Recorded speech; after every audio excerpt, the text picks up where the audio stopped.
Eu quero trazer para você hoje uma reflexão, que o tema da minha reflexão está em Lucas, no capítulo 12, no verso de número 13. E eu quero trazer para você como essa reflexão, um tema principal. Eu quero fazer um desafio a você. E o desafio é: experimente confiar em tempos de incerteza. Experimente confiar em tempos de incertezas. Olha só para você ver. Então eu quero agora, todos vocês, inclusive agora eu tenho usado uma expressão nesses dias, que nós estamos fazendo culto online, eu tenho chamado de família estendida. Nós temos a nossa família Nazarena, que são os membros da nossa comunidade, e a nossa família estendida são as pessoas que nós temos alcançado nos mais diversos locais onde essas transmissões chegam. Esses dias atrás eu interagi com uma pessoa de Santos, eu interagi com uma pessoa lá de Presidente Prudente. Eu estou interagindo com gente de vários lugares do nosso Brasil. Olha que coisa interessante. Agora deixa eu dar uma dica para você.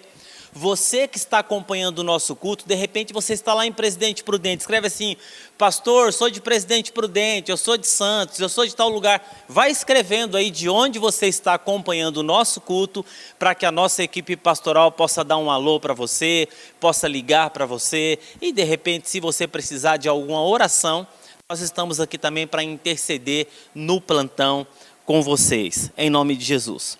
Eu quero convidar você a abrir a sua Bíblia, Lucas no capítulo 12 e no verso de número 13.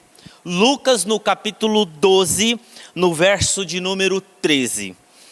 E o texto ali, eu quero que você mantenha a sua Bíblia aberta. Olha o que diz assim, ó. Alguém da multidão lhe disse: mestre, dize ao meu irmão que divida a herança comigo. Respondeu-lhe Jesus: homem, quem me designou juiz ou árbitro entre vocês? Então lhes disse: cuidado, fiquem de sobreaviso contra todo tipo de ganância. A vida de um homem não consiste na quantidade dos bens que ele possui. Olha que coisa interessante. Você sempre vai encontrar Jesus dialogando. Sempre. E nesse texto aqui, dentro do contexto que nós estamos lendo, eu quero que você mantenha a sua Bíblia aberta, porque existe um ensinamento profundo aqui. E eu quero levar você a essa reflexão esses dias que nós estamos vivendo com essa questão do Covid-19. Porque o Covid-19, ele trouxe para nós, a pandemia impactou as principais economias do mundo. Paralisou competições esportivas como Fórmula 1, paralisou, por exemplo, a Olimpíada de Tóquio. 90% da frota aérea mundial está no chão. Olha só, as grandes universidades do mundo estão paradas. E eu quero, quando nós olhamos esse contexto, nós olhamos um contexto do macro, mas também nós olhamos no contexto também da nossa família ali, do micro. A nossa família ali é o pai que não está indo trabalhar, o filho que não está indo estudar, às vezes alguém que ficou desempregado. E esse texto aqui, Jesus, ele traz uma luz para nós maravilhosa. Então Jesus, ele sempre nos comunica. E Jesus, quando ele está comunicando, você vai observar que Jesus, ele sempre está comunicando, e existe uma multidão ao redor de Jesus. Às vezes, quando Jesus está comunicando, os discípulos de Jesus estão no meio da multidão. E mesmo Jesus, ele falando à multidão, ele está falando algo específico para os seus discípulos. Ele não está comunicando, a multidão está ali, mas ele está ensinando especificamente os seus discípulos. Observa aqui nesse texto, que Jesus aqui ele trata o antes e ele trata o depois. E no meio daquilo que Jesus está tratando, Jesus ele coloca um exemplo. Olha para você ver aqui que Jesus diz assim no verso 13, alguém da multidão lhe disse, mestre, Então aqui nós observando que é alguém da multidão que está indagando a Jesus. E Jesus aqui, ele faz um alerta, ele faz uma advertência. Ele fala assim: cuidado, fiquem de sobreaviso contra todo tipo de ganância. Então aqui Jesus, ele tem um ensinamento antes e Jesus tem um ensinamento depois. O ensinamento antes aqui é: cheque as suas motivações. Cheque as suas motivações. Jesus aqui, ele tem um ensinamento antes sobre o perigo das nossas motivações enganadas, as nossas motivações erradas. E depois aqui, se você for ver lá no verso de número 22, olha que coisa maravilhosa, ó. Verso de número 22. Dirigindo-se aos seus discípulos, Jesus acrescentou: portanto eu lhes digo, não se preocupe com a sua própria vida, quanto ao vez de comer, nem com o seu próprio corpo, quanto o que você vai vestir. A vida é mais importante do que a comida, e o corpo é mais do que as roupas. Observem os corvos, que não semeiem nem colhem, e não têm armazéns, nem celeiros. Contudo, Deus os alimenta. E vocês têm muito mais valor do que as aves. Olha aí, Jesus aqui tem um ensinamento antes, Jesus tem um ensinamento depois. O ensinamento antes, alguém da multidão indaga Jesus, e Jesus está tentando nos ensinar sobre o perigo das motivações erradas. E o ensinamento depois é sobre a ansiedade. Jesus, ele é maravilhoso. Olha só, não, e aí eu quero dizer para você, diante das incertezas, diante dessa situação macro que nós estamos vivendo, ou talvez diante da situação corriqueira da vida, que você não está podendo abrir o seu salão, que você teve que talvez despedir os seus funcionários, talvez você teve que ficar desempregado. Eu quero dizer uma palavra para você, é o seguinte: não tenha medo, creia somente. Porque Jesus, ele traz aqui dois ensinamentos profundos para a nossa alma hoje, para que nós possamos descansar no Senhor. Primeiro ele fala assim: cuidado com as suas motivações, e depois ele está falando o quê? Não fique ansioso. E no meio aqui, Jesus, ele traz um ensinamento profundo. Então aqui, eu quero mostrar aqui para vocês algo nesse texto, que Jesus, ele vai nos ensinar duas coisas profundas que nós precisamos. Jesus está querendo comunicar algo sobre o perigo das motivações e o perigo da ansiedade. Então, o que Jesus ele faz aqui? Para nos ensinar sobre o perigo das motivações erradas e o perigo da ansiedade. Olha aí, Jesus contou-lhes uma parábola, verso 16. O que ele diz?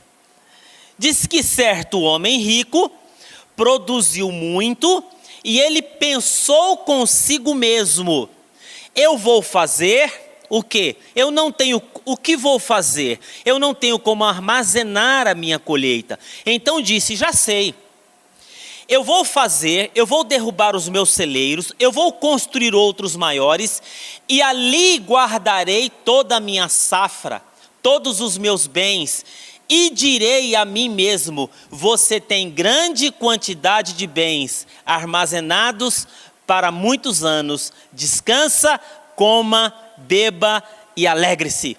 Contudo, Deus lhe disse: insensato, essa mesma noite na sua vida lhe será exigida. Então, quem ficará com o que você preparou? Assim acontece com quem guarda para si riquezas, mas não é rico para com Deus. Que história extraordinária. Jesus aqui conta a história de um homem que ele chega diante de Jesus e ele indaga Jesus pedindo que: Jesus, fala para o meu irmão dividir a parte da herança comigo. É interessante nós entendermos o contexto da cultura judaica, que Um homem, quando ele deixava a herança, se ele não tinha filhas, a herança ficava para os filhos homens. A herança só ficava para as mulheres caso ele não tivesse filhos homens. E o primogênito, ele tinha o direito de uma parte maior. E aqui nós devemos perguntar, aqui nós devemos perceber que há esse homem aqui emocionalmente ele não está bem. Esse homem aqui, ele é uma situação assim que às vezes nós encontramos, você está em um jantar de amigos e de repente está ali um casal. E junto com os amigos, talvez a esposa está com um coração inquieta, ela está emocionalmente, ela não está bem, e no meio dos amigos ela abre um problema. Ela abre um problema do relacionamento, ela abre um problema do casamento, não é assim? Esse homem aqui emocionalmente não está bem. E nós não sabemos aqui também se ele queria indagar Jesus para ver qual seria o posicionamento de Jesus diante da lei judaica.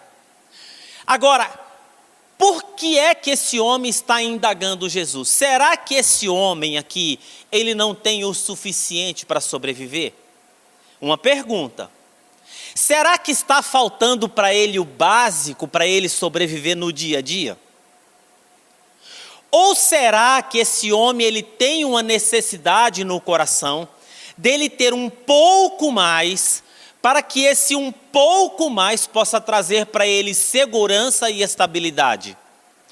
Ou será que esse homem ele colocou agora toda a sua segurança nas riquezas dele e a riqueza, o dinheiro, os bens se tornaram para ele o quê? Aquilo que é uma ambição, é um desejo, é uma idolatria. O que será que aconteceu com esse homem, né? Não, esse aqui é o primeiro desafio que Jesus lança para os seus discípulos. Cuidado, né? Cheque as suas motivações. Nesse momento que nós estamos vivendo, nós percebemos claramente na nossa sociedade que há uma preocupação exacerbada dos políticos e das grandes empresas. Eu não estou dizendo que não deve haver essa preocupação. Mas será que nós estamos preocupados porque está faltando o básico para nós sobrevivermos? Ou nós estamos com um tipo de preocupação no nosso coração, de nós querermos um pouco mais para que nós possamos preservar a nossa riqueza, o nosso patrimônio e nós nos sentirmos seguros por aquilo que nós temos e não a nossa confiança em Deus.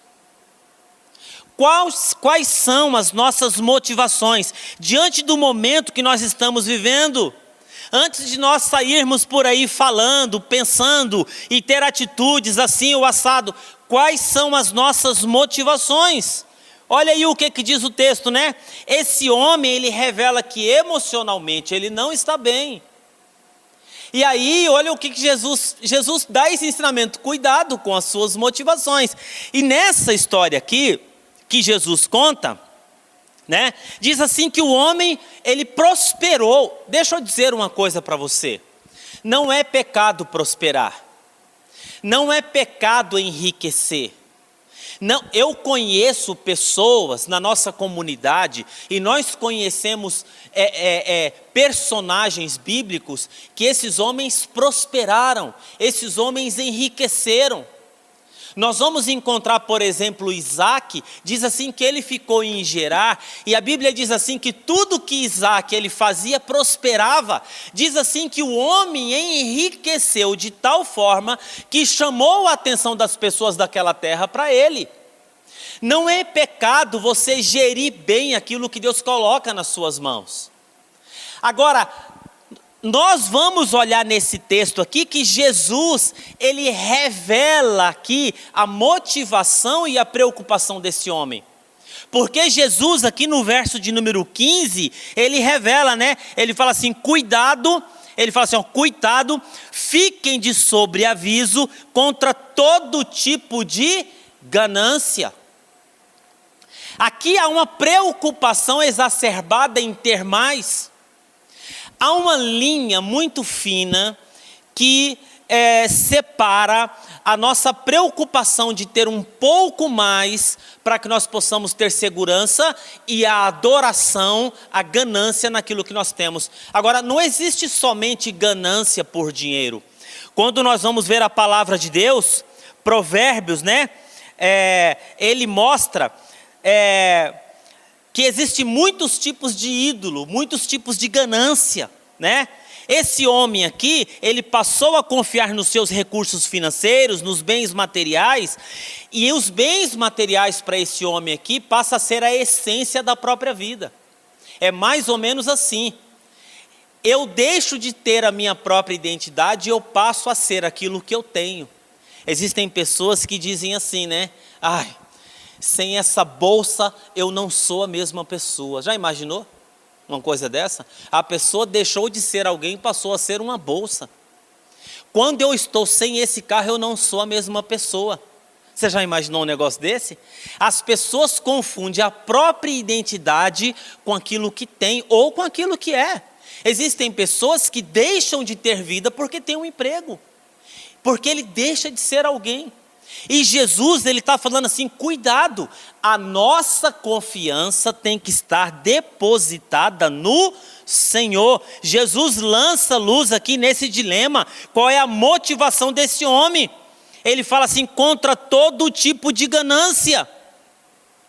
E a ganância aqui aponta o problema desse homem. Cheque as suas motivações. Por que é que você está tão preocupado? Por que que você anda tão preocupado? Por que você está buscando isso ou aquilo? Por que é que você não está dormindo direito?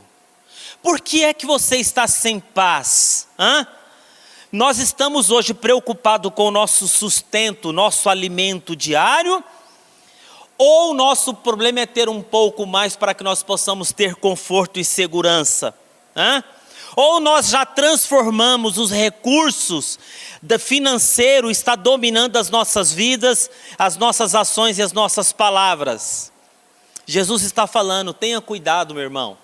Fique alerta, tenha um cuidado, fique alerta, presta atenção. E Jesus acrescenta, contra todo tipo e forma de ganância. O autor de Eclesiastes, ele nos fala de muitos tipos de ganância, né? Ele fala ganância vinculada ao prazer, ganância vinculado ao conhecimento.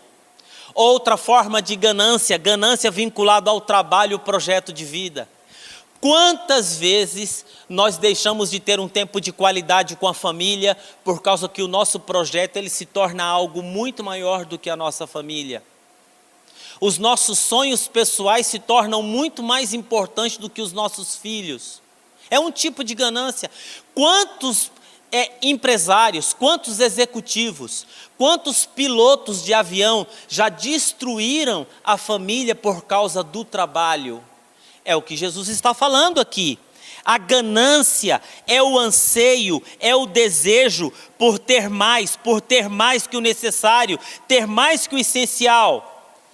Essa crise do Covid-19 tem revelado ídolos na nossa cultura. O apóstolo Paulo, lá em Colossenses, no capítulo 13, no verso 5, ele diz: façam morrer tudo que pertence à natureza terrena. E Paulo cita muitas coisas ali que pertencem à natureza terrena. Mas ele chega também em uma coisa que ele diz, a ganância. A ganância. Perceba a ganância, que é a idolatria, que gera ídolos no nosso coração. O que Jesus está tentando dizer aqui, que esse momento que nós estamos tendo, que eu estou chamando de um tempo de descanso, né? Um tempo de descanso da natureza, um tempo de descanso da igreja, um tempo de descanso para todos nós. O sabá, gente, o descanso, ele demanda confiança e descanso. Esse tempo sabá significa descanso. Esse período que nós estamos vivendo demanda confiança e descanso. O sabá é um conceito do Velho Testamento. Deus disse assim, vocês vão trabalhar, mas vai chegar em um momento que vocês vão ter que descansar. Deus, ele também descansou. A Bíblia diz assim que Deus ele foi lá no primeiro dia, no segundo dia, mas no sétimo ele descansou. Por que é que Deus descansou? Deus ele precisa descansar? Não. Deus ele é Deus, se Deus precisasse descansar, ele não era Deus. Mas Deus descansou para deixar uma lição espiritual que eu e você precisamos de descanso. Às vezes, nesse momento, é um momento que está demandando em nós o quê? Confiança em Deus. Esse movimento do sabá demandava para aquele povo uma profunda confiança em Deus. Por quê? Era um ano que ele não ia arar a terra, que ele não ia semear, que ele não ia prosperar, ele não ia negociar. Quantas pessoas nós estamos vivendo assim, né? Não, nós não estamos podendo fazer nada nesse momento que possa agregar valor financeiro, prosperidade na nossa vida. Aqui demanda uma coisa: confiança em Deus. Meu irmão, confie em Deus. Confie em Deus. Fiquem de sobreaviso. Essa palavra é uma palavra de vida para você. Não, isso aqui nos leva a um outro desafio que Jesus coloca no texto, tenha um propósito maior. Deixa eu contar uma história aqui para você. Esse homem aqui, ele é um homem que ele conversa consigo mesmo. Você presta atenção aqui, que esse homem aqui, ele está conversando consigo mesmo. O que eu farei isso, eu farei aquilo. Mas esse homem, ele chega em um ponto na vida dele, que ele fala assim: eu tenho o suficiente, eu não preciso me preocupar com absolutamente nada. Eu vou esperar esse Covid-19, ele pode demorar 1 ano, eu tenho dinheiro para sobreviver até 3 vidas. Pode demorar 5 anos, eu tenho dinheiro para viver 5 anos, eu tenho muito no celeiro, eu armazenei, eu tenho muitos carros, eu tenho dinheiro aplicado, eu estou tranquilo. Um dia, esse homem acorda e ele percebe que a temperatura do corpo dele não está muito boa. Ele põe a mão na testa, puxa vida, eu acho que eu estou um pouco quente. De repente ele começa a tossir, uma tosse seca, de repente ele começa a ter coriza, de repente esse homem perde o paladar, e esse homem vai para o hospital. E quando esse homem chega lá no Sírio-Libanês, mesmo sendo sírio-libanês, os médicos falam para ele assim: toda a nossa estrutura está super lotada, você vai ter que ficar aqui no corredor do hospital esperando uma vaga de um respirador. E aquele homem morre ali no corredor do hospital porque não tinha um respirador. É isso que Jesus está falando. É isso que Jesus está falando, porque olha o que ele diz assim, então lhes contou essa parábola: certo homem rico produziu e ele pensou consigo mesmo. Olha como que ele acaba o texto aqui no verso, direi a mim mesmo, você tem grande quantidade de bens armazenados para muitos anos, descansa, coma, alegre-se. Insensato, tenha um propósito na vida maior. Dias atrás eu fiz um vídeo sobre Covid-19, trabalhar ou ficar em casa. Quem aqui estaria preparado para perder um ente querido? Eu não estou. Minha mãe tem 82 anos, eu não estou preparado para perder a minha mamãe. Agora, quem aqui está preparado para fechar a empresa, mandar todos os funcionários embora e passar por um tempo assim de escassez? Tem muita gente que não está.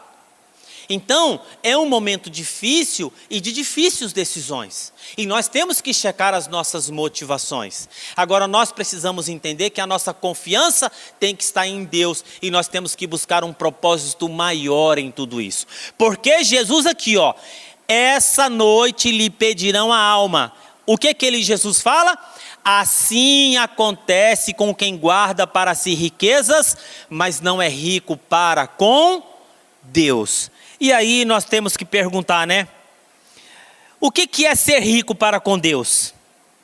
Esse homem usa o acúmulo dos bens, que se tornou ídolo na vida dele, para ele declarar a sua autonomia, e ele não depende de ninguém, nem de Deus. nem de Deus. A palavra do Senhor, ser rico para com Deus, a Bíblia fala assim, bem-aventurados os pobres de coração, bem-aventurados os pobres de espírito. Sabe o que é? É assim, ó. É aquela pessoa que vai de mãos abertas, com o coração aberto diante de Deus, sabendo que é a sua graça que nos alcança e que não existe nada nessa vida que pode trazer segurança para com o homem. Isso é ser rico para com Deus. Bem-aventurado o pobre de espírito. Sabe o que é ser pobre de espírito? É aquele homem, é aquela mulher que não é autossuficiente espiritual e que ela depende única e exclusivamente de Deus. Esse homem, ele usa o acúmulo dos bens como um ídolo e segurança para declarar autonomia até diante de Deus. Deus, ele é a nossa segurança em tempo de escassez. Experimente confiar em Deus, porque Ele é o nosso refúgio e fortaleza. Descanse o seu coração. Descanse o seu coração, seja rico para com Deus. Olha o que diz o texto, queridos, essa lógica é equivocada, porque quando ele declara que ele não depende de ninguém, ele está dizendo que não depende nem de Deus. Nós estamos vivendo num momento que existem pessoas que falam assim, depende de Deus. Mas no fundo, o coração está firmado naquilo que ela possui. E não totalmente em Deus. E o equívoco está que os seus recursos materiais e os seus bens materiais se tornaram para ele um Deus. E ele colocou sua esperança na quantidade de bens que ele possui. E aí Jesus aqui, ele conclui esse texto para a gente finalizar de uma forma maravilhosa. Jesus disse, a vida de um homem não está condicionada à quantidade de bens que ele possui. Ele pode ter muitos bens e ser um miserável. Ele pode ter muitos bens e ser um deprimido. Ele pode ter muitos bens e ser um angustiado. Ele pode ter muitos bens e não ter uma família estruturada. Quantos homens nesse momento estão tendo que ficar em casa e muitos casamentos estão se desmanchando? Sabe por quê? Porque ele tinha muitos bens, mas ele não tinha uma família estruturada para esse momento. A violência nesse momento contra a mulher subiu 35%, porque existem muitas pessoas que têm muitos bens, mas não têm uma estrutura emocional para conviver com alguém que ele diz que ama. Esse momento que nós estamos vivendo, Jesus caminha dizendo que ele é insensato, e o que acontece aqui, esse sujeito tem condições de viver o resto da vida sem se preocupar, e ele confia plenamente nos seus recursos financeiros. Bom, esse momento que nós estamos vivendo é um momento que vai demandar muita generosidade de todo mundo. Eu fui essa semana no açougue comprar carne e eu vi na frente uma tábua com muitos alimentos ali. Eu perguntei para ele assim, não, os clientes estão chegando aqui, estão doando. E aliás, eu quero dar uma dica para você, que eu quero na semana que vem, nós fazermos aqui uma campanha da generosidade e a campanha do amor. E eu vou explicar para você como que vai funcionar. Você vai vir aqui pegar o seu kit de Santa Ceia, você vai doar um alimento e nós vamos estar aqui intercedendo pelas pessoas. Você não vai ter necessidade nem de descer do seu carro, nós vamos estar aqui intercedendo por você. Não, e nesse texto aqui, nós precisamos entender que vai demandar esse momento de crise, esse momento vai demandar de nós generosidade. Talvez alguns de vocês pensam assim, mas como eu vou ser generoso? Não, eu preciso me salvar. Se eu for generoso, cuidado. Jesus, no outro texto, ele diz assim, aquele que tenta salvar a sua própria vida, acaba perdendo a sua vida. Nós não temos condição de salvar a nossa própria vida, nós dependemos de Deus. Que coisa maravilhosa. Cheque as suas motivações. Tenha um propósito maior de vida. E cuidado com o perigo da ansiedade. Eu quero terminar essa mensagem aqui com três indagações para você. Primeiro, cheque as suas motivações. Qual é a razão da sua ansiedade? A sua preocupação tem a ver com o sustento do essencial ou nós estamos nesse momento vivendo a ansiedade pela perda da possibilidade de ter um pouco mais. Segundo desafio para você é: seja generoso. Seja generoso para com os seus filhos, para com a sua esposa, para com o seu funcionário, para com as pessoas à sua volta, para com as pessoas no seu condomínio. E terceiro, tenha um propósito maior. Viva esse momento com os pés na terra. Com os pés na terra. Mas os desafios estão aí. Nós temos que responder aos desafios aqui. Mas respondendo a esses desafios com os valores e princípios do reino de Deus. Nós temos que responder esses desafios, mas sempre pensando num propósito maior. A Bíblia diz o seguinte, que o que adianta o homem tentar acrescentar um côvado diante daquilo que ele tem que ser ou fazer? Deixa eu desafiar você. Confie em tempos de adversidades. Não retenha aquilo que é de Deus. Não retenha aquilo que você pode ajudar alguém. Não retenha para o seu funcionário. Seja generoso. Viva com um propósito maior e tire a ansiedade do seu coração. Deus falou para mim profundamente nessa palavra e eu oro para que o Espírito Santo possa falar no seu coração também. Você sabe o que é um pastor durante 17 anos, todos os domingos, pregar para um público de mais de 900 mil pessoas e de repente você desmonta tudo, você acaba com tudo, você acaba a agenda, acaba casamento comunitário, encontro de casais, grupos de comunhão, você desmonta toda aquela estrutura que você estava confiado e você estava naquela rotina. Isso demanda a gente confiar no Senhor. Deus abençoe a sua vida ricamente em nome de Jesus. E eu quero convidar você nesse momento agora a orar comigo.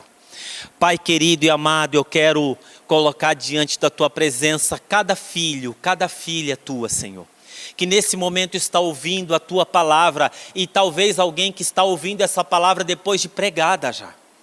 Senhor, que o coração do teu filho possa estar depositado completamente no altar da cruz e essa pessoa possa depender única e exclusivamente do Senhor, porque não importa as circunstâncias, não importa, Senhor, em nome de Jesus, o momento, a nossa confiança tem que estar no Senhor. Que o nosso coração seja inclinado à generosidade, que nós possamos ter um propósito maior e que a ansiedade possa sair do nosso coração.